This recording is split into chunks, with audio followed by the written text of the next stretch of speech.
ওরে বাবা, বাঘটা তো আবার আসছে। তার মানে দুষ্টু শিয়াল বাঘকে বুদ্ধি দিয়ে এখানে নিয়ে এসেছে।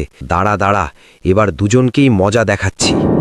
আরে শিয়াল, আয় আয় আয়, তোকে কতদিন আগে কাজ দিয়েছিলাম মোটা তাজা 10টা বাঘ জোগাড় করে দিতে, আর তুই এই এক ভীতু চিকন বাঘ নিয়ে এসেছিস। ঠিক আছে, নাক কাটলে রাজামশাই বুঝতে পারবেন না।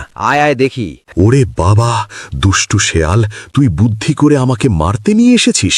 তোর সাথে আগে থেকেই নাপিতের কথা হয়েছিল, তাই তো বলি আমি যেখানে ভয় পাই সেখানে আসতে তুই এত সাহস কি করে পাস? হ্যাঁ, রাজামশাই, এই নাপিত মিথ্যে বলছে।